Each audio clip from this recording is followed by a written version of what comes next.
Welcome back. DK. Shivakumar ಸರ್ಕಾರ 2.0 ಸರ್ಕಾರ ಬಂದ ಮೇಲೆ ಎರಡನೇ ಹಂತದ ಸಚಿವ ಸಂಪುಟ ಆಗಬೇಕು. ಹಲವಾರು ಇಲಾಖೆಗಳಿಗೆ ಇನ್ನೂ ಕೂಡ ಮಂತ್ರಿಗಳಿಲ್ಲ. ಶಾಸಕರುಗಳು ಅಂದ್ರೆ ಕಾಂಗ್ರೆಸ್ ಎಂಎಲ್ಎಗಳು ಕೂಡ ನಮಗೂ ಸಿಗುತ್ತಾ, ನಮ್ಮನ್ನು ಮಂತ್ರಿ ಮಾಡ್ತಾರೆ ಅಂತ ಕಾಯ್ತಾ ಇದ್ದಾರೆ. ಸೊ ಮತ್ತೆ ಮುನ್ನೆಲೆಗೆ ಸಂಪುಟ ವಿಸ್ತರಣೆಯ ಕಸರತ್ತು ಬಂದಿದೆ. ದೆಹಲಿಯತ್ತ ಸಿಎಂ ಡಿ.ಕೆ. ಶಿವಕುಮಾರ್ ಮುಖ ಮಾಡಿದ್ದಾರೆ. ಹೊಸ ಲಿಸ್ಟ್ ತಗೊಂಡು ಹೋಗಿದ್ದಾರೆ. ಮಾತುಕತೆ ಕೂಡ ನಾಯಕರ ಜೊತೆಗೆ ಆಗುತ್ತೆ. ಪರಿಷ್ಕರಣೆ ಮಾಡಿದ ಪಟ್ಟಿಯೊಂದಿಗೆ ದೆಹಲಿಯತ್ತ ಸಿಎಂ ಪ್ರಯಾಣವನ್ನ ಬೆಳೆಸಿದ್ದಾರೆ. ಈ ಪಟ್ಟಿಯನ್ನು ನೋಡಿ ಹೈಕಮಾಂಡ್ ಏನನ್ನುತ್ತೆ? ಕಳೆದ ಬಾರಿ ಈ ಪಟ್ಟಿಗೆ ಅವರು ಅಷ್ಟೊಂದು ಸಮಾಧಾನ ಆಗಿರಲಿಲ್ಲ. ಹೊಸಬ್ರಿಗೆ ಅವಕಾಶ ಕೊಡಿ ಅಂತ ಕೇಳಿದರು. ಅಂದರೆ 50+ ತೀರಾ ಅವಾಯ್ಡ್ ಮಾಡಿ ಅಂತ. ಆಲ್ರೆಡಿ ಸಾಕು, ಒಂದು ಹಂತದಲ್ಲಿ ಸೀನಿಯರ್ಸ್ಗಳನ್ನು ಕೊಟ್ಟಿದ್ದೀರಿ. ಇನ್ನುಳಿದಿರುವ ಪಟ್ಟಿ ಹೆಂಗಿರಬೇಕು ಅಂದರೆ ಯುವಕರನ್ನು ಅಟ್ರ್ಯಾಕ್ಟ್ ಮಾಡುವಂತೆ ಆ್ಯಂಡ್ ಚೆನ್ನಾಗಿ ಮಾತಾಡುವಂಥವ್ರು, ಚೆನ್ನಾಗಿ ಕೆಲಸ ಮಾಡುವಂಥವ್ರನ್ನ ಕ್ಯಾಬಿನೆಟ್ನಲ್ಲಿ ಇಟ್ಕೊಳ್ಳಿ ಅಂತ ಹೇಳಿ ಕಳಿಸಿದ್ರು ಕಿವಿ ಮಾತನ್ನ. ಸೊ ಈ ಹೊಸ ಪಟ್ಟಿ ಹೇಗಿದೆ, ಯಾರ ಪರವಾಗಿದೆ, ಯಾರ ಹೆಸರಿದೆ ಅನ್ನುವಂಥದ್ದಂತೂ ಕುತೂಹಲ. ಈ ಸಚಿವ ಸಂಪುಟ ಎರಡನೇ ಹಂತದ ವಿಸ್ತರಣೆಗೆ ಒಂದಾದ್ಮೇಲೆ ಒಂದು ವಿಘ್ನಗಳು ನೀವು ಕೂಡ ನೋಡ್ತಾ ಇದ್ರಿ. ಸಂಪುಟ ವಿಸ್ತರಣೆ ಪ್ರಸ್ತಾಪದ ಬೆನ್ನಲ್ಲೇ ಸಚಿವಾಕಾಂಕ್ಷಿಗಳು ಮತ್ತೆ ಅಲರ್ಟ್ ಆಗಿದ್ದಾರೆ. ಪರಿಷ್ಕರಣೆ ಮಾಡಿದ ಪಟ್ಟಿಯಲ್ಲಿ ಯಾರಿಗೆ ಸಿಹಿ ಸುದ್ದಿ ಸಿಗತ್ತೆ? ಡಿ.ಕೆ. ಶಿವಕುಮಾರ್ ಹೊಸ ಪಟ್ಟಿಗೆ ಡೆಲ್ಲಿ ನಾಯಕರು ಏನಂತಾರೆ? ಈ ಹೊಸ ನಾಯಕರುಗಳಿಗೆ ಪಟ್ಟ ಕಟ್ಟೋಕೆ ಹೈಕಮಾಂಡ್ ಕೂಡ ಪ್ಲಾನ್ ಮಾಡ್ತಾ ಇದೆ. 15 ಮಂದಿ ಹೊಸ ಮುಖಗಳಿಗೆ ಮಣೆ ಹಾಕಬೇಕು ಅಂತ ತೀರ್ಮಾನ ಮಾಡಿದ್ದಾರೆ. ಅಂದರೆ ಈಗ ಎರಡನೇ ಹಂತದಲ್ಲಿ ಮುಕ್ಕಾಲು ಭಾಗ 15 ಜನ ಅಂದರೆ ಇನ್ನು ಮುಕ್ಕಾಲು ಭಾಗ ಹಾಗಾದರೆ ಹೊಸಬ್ರೇ ಇರ್ತಾರಾ, ಯುವಕರೇ ಇರ್ತಾರಾ, ಯಾರ್ಯಾರು ಇರ್ತಾರೆ? ಅದರಲ್ಲೂ ಮೊದಲ ಸಲ ಆಯ್ಕೆ ಆದಂಥವ್ರು ಅಟ್ಲೀಸ್ಟ್ ಒಂದು ಇಬ್ಬರಿಗೆ ಅಥವಾ 3 ಜನಕ್ಕಾದರೂ ಅವಕಾಶ ಮಾಡಿಕೊಡ್ತಾರೆ. ಆಮೇಲೆ ಹೊಸೊಬ್ರು ಅಂದ ತಕ್ಷಣ ಈ ಸಲ ಗೆದ್ದವ್ರಿಗೆ ಅಂತಲ್ಲ. ಹೊಸೊಬ್ರು ಅಂದರೆ ಪಾಪ ಒಬ್ಬೊಬ್ರು 4 ಸಲ 5 ಸಲ ಎಲ್ಲ ಗೆದ್ದುಬಿಟ್ಟಿದ್ದಾರೆ.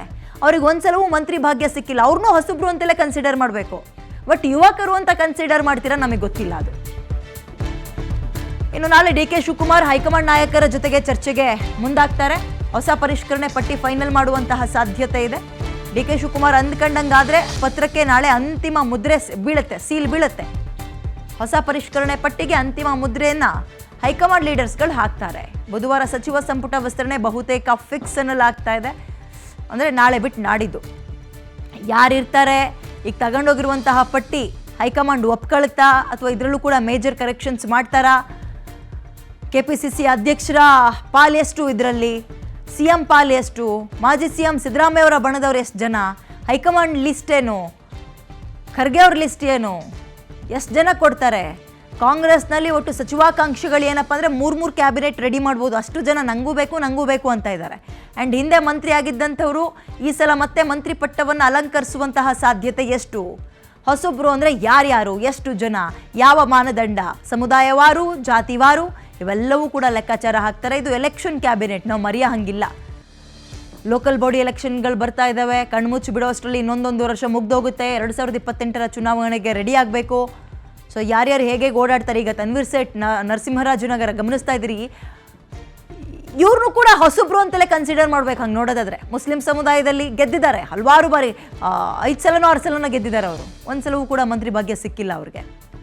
ಸೊ ಪ್ರಸಾದ್ ಅಬ್ಬಯ್ಯ ಹುಬ್ಳಿ ಧಾರವಾಡದ ಪೂರ್ವದ MLA, ಟಿ ರಘುಮೂರ್ತಿ ಚಳ್ಳಕೆರೆ, ಅಂದರೆ ಇವರೆಲ್ಲ ಸಂಭಾವ್ಯ ಸಚಿವರು. ನಾವು ಅಲ್ಲಿ ತನಕ ಇವ್ರು ಬರ್ಬೋದು, ಅವರಾಗ್ಬೋದು, ಇವರಿಷ್ಟು ಜನ ಸಚಿವಾಕಾಂಕ್ಷಿಗಳು ಅಂತ ಅಷ್ಟೇ ನಿಮ್ಮ ಮುಂದೆ ಲಿಸ್ಟ್ ಇಡೋಕ್ಕಾಗುತ್ತೆ. ಯಾಕಂದರೆ ಆ ಸೀಕ್ರೆಟ್ ಲಿಸ್ಟ್ನಲ್ಲಿ ಯಾರ್ದೆಲ್ಲ ಹೆಸರಿದೆ, ಯಾರ್ಯಾರು ಲಾಬಿಯನ್ನು ಯಾವ ಹಂತಕ್ಕೆ ನಡೆಸಿದ್ದಾರೆ, ಯಾವ ಲಾಬಿಗೆ ಎಷ್ಟು ಮಣಿತಾರೆ ಹೈಕಮಾಂಡ್, ಇವೆಲ್ಲವೂ ಗೊತ್ತಾಗಬೇಕು ಅಂದರೆ ನಾವು ನಾಳೆ ಸಂಜೆ ತನಕ ಅಥವಾ ನಾಡಿದ ತನಕ ಕಾಯಲೇಬೇಕು. ಎಲ್ಲರೂ ಲಾಬಿ ಮಾಡ್ತಾರೆ. ಅವರೆಲ್ಲರೂ ಏನು ಖಾದಿ ಹಾಕಿದ್ದಾರೆ, ಖಾವಿ ಅಲ್ವಲ್ಲ, ಸುಮ್ಮನೆ ಇರ್ತೀವಿ ಅನ್ನೋಕ್ಕೆ ಕೇಳ್ತಾರೆ ನನಗೂ ಬೇಕು ಅಂತ. ಕುತೂಹಲ ಜಮೀರ್ ಅಹಮದ್ ಅವ್ರದ್ದು ಕತೆ ಏನಾಗುತ್ತೆ ಈ ಸಲ ಅಂತ. ಎರಡನೇ ಪಟ್ಟಿಯಲ್ಲಾದರೂ ಅವ್ರನ್ನ ಇನ್ನು ಮಾಡ್ಕೊಳ್ತಾರ ಅಥವಾ ಇಲ್ಲ ಅನ್ನೋದಾದರೆ ಅವ್ರ ಮುಂದಿನ ಹಂತ ಏನಾಗಿರುತ್ತೆ? ಅವರನ್ನು ತಣಿಸೋಕೆ ಅಥವಾ ಮಣಿಸೋಕೆ ಕಾಂಗ್ರೆಸ್ ಹೇಗೆ ಪ್ಲ್ಯಾನ್ ಮಾಡುತ್ತೆ? ಅವ್ರು ರೆಬೆಲ್ ಆಗಿಬಿಟ್ರೆ ಕತೆ ಏನು? ರೆಬೆಲ್ ಅಂದರೆ ಯಾವ ಹಂತಕ್ಕೆ ಆಗ್ತಾರೆ? ಪಕ್ಷಕ್ಕೆ ಅದೇನು ಡ್ಯಾಮೇಜ್ ಮಾಡ್ಬೋದು? ಆ ಸಮುದಾಯವನ್ನು ದೂರ ಮಾಡ್ಕೋತಾರ ಅಥವಾ ಇಡೀ ಸಮುದಾಯಕ್ಕೆ ಜಮೀರ್ ಒಬ್ಬರೇ ಏನು ಲೀಡರ್ ಅಲ್ಲ ಅನ್ನೋದನ್ನು ಪ್ರೂವ್ ಮಾಡ್ಕೊಳ್ಳೋ ಪರಿಶ್ರಮಕ್ಕೆ ಮತ್ತೊಂದು ಸ್ವಲ್ಪ ಎಫರ್ಟ್ ಹಾಕಬೇಕು ಯಾರು? ಡಿ.ಕೆ. ಶಿವಕುಮಾರ್ ಬಣದವರು. ಸೊ ಹಾಗಾಗಿ ಇವೆಲ್ಲವೂ ಚಲುವರಾಯಸ್ವಾಮಿ ಆಲ್ರೆಡಿ ಮಂತ್ರಿ ಆಗಿದ್ದಂಥವ್ರು, ಕೃಷಿ ಮಂತ್ರಿ. ಈ ಸಲ ಏನಾಗುತ್ತೆ ಗೊತ್ತಿಲ್ಲ. ಲಕ್ಷ್ಮಣ್ ಸವದಿ ಪಕ್ಷ ಬಿಟ್ಟು ಬಂದಿದ್ದಾರೆ. ಆ್ಯಂಡ್ ಆ ಕಡೆ ಬೆಳಗಾವಿ ಭಾಗಕ್ಕೆ ಹೆಚ್ಚಿಗೆ ಕೊಡಿ, ಇನ್ನೊಂದು ಎಕ್ಸ್ಟ್ರಾ ಸೀಟ್ ಕೊಡಿ ಅಂತ ಕೇಳ್ತಾ ಇದ್ದಾರೆ. ಆದರೆ ಲಕ್ಷ್ಮಣ್ ಸವದಿಯವರು ಕೂಡ ಸೇರ್ತಾರ. ಸತೀಶ್ ಜಾರಕಿಹೊಳಿ ಅವರಿಗೆ ಆಲ್ರೆಡಿ ಕೊಟ್ಟಾಗಿದೆ. ಮಹಿಳಾ ಮಣಿಗಳಲ್ಲಿ ಲಕ್ಷ್ಮೀ ಹೆಬ್ಬಾಳ್ಕರ್ ಹೆಸರು ಮುಂಚೂಣಿಯಲ್ಲಿದೆ. ಹೊಸಬ್ರಿಗೆ ಕೊಡಿ, ಯುವಕರಿಗೆ ಕೊಡಿ ಅಂದಾಗ ನಯನಾ ಮೋಟಮ್ ಅವ್ರ ಹೆಸರು ಕೂಡ ಕೇಳಿ ಬರ್ತಾ ಇದೆ. ಶಿವಲಿಂಗೇಗೌಡರು ಇವರು ಕೂಡ ಪಕ್ಷ ಬಿಟ್ಟು ಕಾಂಗ್ರೆಸ್ ನಂಬ್ಕೊಂಡು ಬಂದಿದ್ದಾರೆ. ಇವ್ರ ಕತೆ ಏನು? ಅರಸೀಕೆರೆ MLA ಅವರು ಬಸವರಾಜ ರಾಯರೆಡ್ಡಿ ಅವ್ರ ಕತೆ ಯಲಬುರ್ಗಾ, ಅಂದರೆ ಇವರೆಲ್ಲ ಸೇರ್ಕೊಳ್ಬಹುದಾ? ಬೇಳೂರು ಗೋಪಾಲಕೃಷ್ಣ ಅವರು ಲೋಗ ಸಿಕ್ಕಾಗೆಲ್ಲ ಹೇಳ್ತಾರೆ ನಾನು ಸಚಿವಾಕಾಂಕ್ಷಿ ಅಂತ, ಹೇಳಿದ್ರಲ್ಲಿ ಏನು ತಪ್ಪಿಲ್ಲ. ಬಟ್ ಇವರ ಲಾಬಿ ಎಷ್ಟು ಪ್ರಮಾಣದಲ್ಲಿ ಅಲ್ಲಿ ವರ್ಕೌಟ್ ಆಗಿರುತ್ತೆ ಅಂತ.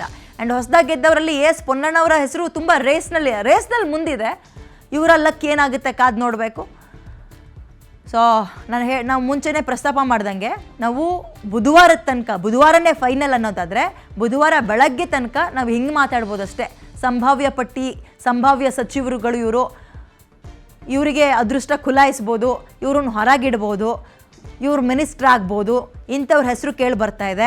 ಸಮುದಾಯವಾರು, ಜಾತಿವಾರು ಹೀಗೆ, ಪ್ರಾದೇಶಿಕವಾರು ಹಿಂಗೆ ಮಾತಾಡ್ಬೋದಷ್ಟೇ.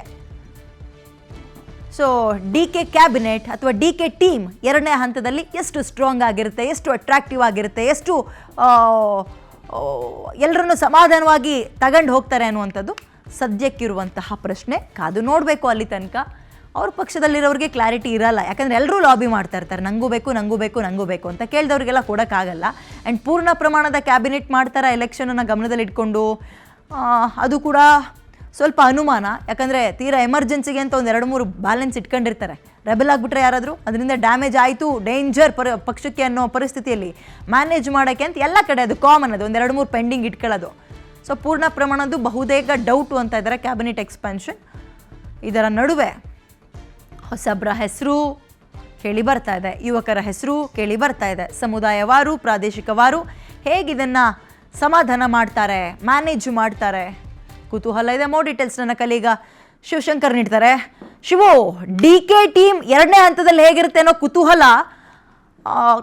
ಸಹಜವಾಗೇ ಇದೆ. ಆಮೇಲೆ ಏನಪ್ಪ ಹೋಗಿ ಬಂದು ಯಾಕೆ ತುಂಬ ವಿಘ್ನಗಳು ಕಾಡ್ತಾ ಇದೆಯಪ್ಪ? ಖಂಡಿತ ವಿದ್ಯಾ, ಈಗ ಈ ಕಾಂಗ್ರೆಸ್ನಲ್ಲಿ ಎಲ್ಲವೂ ಅಷ್ಟು ಸುಲಭವಾಗಿ ಸಿಗೋದಿಲ್ಲ ಅನ್ನುವಂಥದ್ದು ಮತ್ತೊಮ್ಮೆ ಸಾಬೀತಾಗ್ತಿದೆ. ಯಾಕಂದ್ರೆ ನೋಡಿ, ಈ ಹಿಂದೆ ಡಿ ಕೆ ಶಿವಕುಮಾರ್ ಅವರು ಸಿಎಂ ಆಗುವ ವಿಚಾರದಲ್ಲೂ ಇದೇ ರೀತಿಯಾಗಿತ್ತು. ಸಿಕ್ಕಾಪಟ್ಟೆ ಸಲ ಅವರು ಡೆಲ್ಲಿಗೆ ಹೋಗಿ ಬರಬೇಕಾಯಿತು, ಫೈನಲಿ ಅವರು ಸಿಎಂ ಸ್ಥಾನವನ್ನು ಗಿಟ್ಟಿಸ್ಕೊಂಡ್ರು. ಈಗ ಸಚಿವ ಸಂಪುಟ ವಿಸ್ತರಣೆಯ ವಿಚಾರದಲ್ಲೂ ಸಹ ಅದೇ ಕಂಟಿನ್ಯೂ ಆಗ್ತಾ ಇದೆ. ಯಾಕೆಂದ್ರೆ ನೋಡಿ, ಈಗ ಡಿ ಕೆ ಶಿವಕುಮಾರ್ ಅವರು ಮುಖ್ಯಮಂತ್ರಿಗಳಿಗೆ ಆಲ್ಮೋಸ್ಟ್ 2 ತಿಂಗಳು ಪೂರೈಕೆ ಆಗ್ತಿದೆ. ಇನ್ನು 7 ದಿನ ಮಾತ್ರ ಬಾಕಿ ಇದೆ. ಕಳೆದ ತಿಂಗಳು 3ನೇ ತಾರೀಕು, ಜೂನ್ 3ನೇ ತಾರೀಕು ಡಿ ಕೆ ಶಿವಕುಮಾರ್ ಅವರು ಸಿಎಂ ಆಗ್ತಾರೆ. ಈಗ ಇನ್ನು 2 ತಿಂಗಳು ಪೂರೈಕೆ ಆಗ್ಲಿಕ್ಕೆ ಇನ್ನು ಒಂದು 7 ದಿನ ಮಾತ್ರ ಬಾಕಿ ಇದೆ ವಿದ್ಯಾ. ಈತನ ಮಧ್ಯೆ ಈಗ ಸಂಪುಟ ವಿಸ್ತರಣೆ ಅನ್ನುವಂಥದ್ದು ಒಂದು ರೀತಿಗೆ ಡಿ ಕೆ ಶಿವಕುಮಾರ್ ಅವರಿಗೆ ಕಗ್ಗಂಟಾಗಿ ಉಳ್ಕೊಂಡಿದೆ. ಈ ಸಲ 2 ಸಲ ಡೆಲ್ಲಿಗೆ ಹೋಗಿ ಬಂದ್ರು, ಆದಾಗ್ಯೂ ಸಹ ಅವ್ರ ಕೆಲಸ ಅಲ್ಲಿ ಆಗ್ಲಿಲ್ಲ. ಫಸ್ಟ್ ಟೈಮ್ ಅವ್ರು ಹೋದಂಥ ಟೈಮ್ನಲ್ಲಿ ಮಲ್ಲಿಕಾರ್ಜುನ ಖರ್ಗೆ ಅವರು ಇಮಿಡಿಯೇಟ್ ಆಗಿ ಬೆಂಗಳೂರಿಗೆ ಬರಬೇಕಾಗಿತ್ತು. ಸೊ ಹಾಗಾಗಿ ಅದು ಸಾಧ್ಯ ಆಗಲಿಲ್ಲ. ಸೆಕೆಂಡ್ ಟೈಮ್ ಹೋದಂಥ ಟೈಮ್ನಲ್ಲಿ ಡೆಲ್ಲಿಯಲ್ಲಿ ಪ್ರೊಟೆಸ್ಟ್ ಸಿಕ್ಕಾಪಟ್ಟೆ ಜಾಸ್ತಿ ಆಗಿತ್ತು. ಸ್ವತಃ ರಾಹುಲ್ ಗಾಂಧಿ ಅವರ ಪ್ರೊಟೆಸ್ಟ್ನಲ್ಲಿ ಭಾಗಿಯಾಗಬೇಕಾಗಿತ್ತು. ಹಾಗಾಗಿ ಅದು ಸಾಧ್ಯ ಆಗಲಿಲ್ಲ. ಸೊ ಈಗ ಥರ್ಡ್ ಟೈಮ್ ಹೋಗಿದ್ದಾರೆ. ಸೊ ಬಹುಶಃ ಇವತ್ತು ಅಥವಾ ನಾಳೆ ಸಂಜೆ ವೇಳೆಗೆ ಸಂಪುಟ ವಿಸ್ತರಣೆಗೆ ಸಂಬಂಧಪಟ್ಟಂತೆ ಒಂದು ಫೈನಲ್ ಡಿಸಿಷನ್ ಮತ್ತು ಪಟ್ಟಿ ಬಿಡುಗಡೆ ಆಗಬಹುದಾದಂಥ ಸಾಧ್ಯತೆ ಇದೆ. ಇದೆಲ್ಲದರ ನಡುವೆ ವಿದ್ಯಾ, ಈಗ ಸಚಿವ ಸಂಪುಟ ವಿಸ್ತರಣೆ ಮಾಡಲೇಬೇಕಾಗಿರ್ತಕ್ಕಂಥ ಅನಿವಾರ್ಯ ಪರಿಸ್ಥಿತಿ. ಬಿಕಾಸ್ ಆಗಸ್ಟ್ 13ರಿಂದ ಇದು ಅಧಿವೇಶನ ಆರಂಭವಾಗ್ತಾ ಇದೆ, ಮುಂಗಾರು ಅಧಿವೇಶನ ಆರಂಭವಾಗ್ತಾ ಇದೆ. ಪ್ರತಿಪಕ್ಷಗಳ ಸದಸ್ಯರು ಸಹಜವಾಗಿ ಸರ್ಕಾರಕ್ಕೆ ಪ್ರಶ್ನೆಗಳನ್ನ ಕೇಳ್ತಾರೆ, ವಿವಿಧ ಇಲಾಖೆಗಳ ಸಚಿವರುಗಳಿಗೆ ಪ್ರಶ್ನೆ ಮಾಡ್ತಾರೆ. ಆದ್ರೆ ಆಯಾ ಇಲಾಖೆಗಳ ಸಚಿವರೇ ಇಲ್ಲ ಅಂದ್ರೆ ಯಾರು ಉತ್ತರವನ್ನ ಕೊಡಬೇಕಾಗುತ್ತೆ ಅನ್ನುವ ಪ್ರಶ್ನೆ ಸಹಜವಾಗೇ ಇದೆ. ಪ್ರತಿ ಸಲವೂ ಮುಖ್ಯಮಂತ್ರಿಗಳು ಅಥವಾ ಈಗಿರ್ತಕ್ಕಂಥ 13 ಸಚಿವರು ಉತ್ತರವನ್ನ ಕೊಡ್ಲಿಕ್ಕೆ ಸಾಧ್ಯ ಇಲ್ಲ.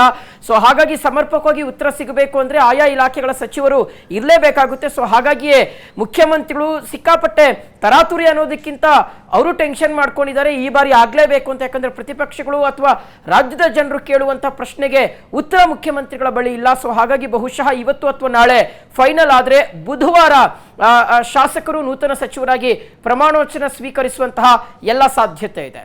Thank you Shivu ಡೀಟೇಲ್ಸ್ಗೆ.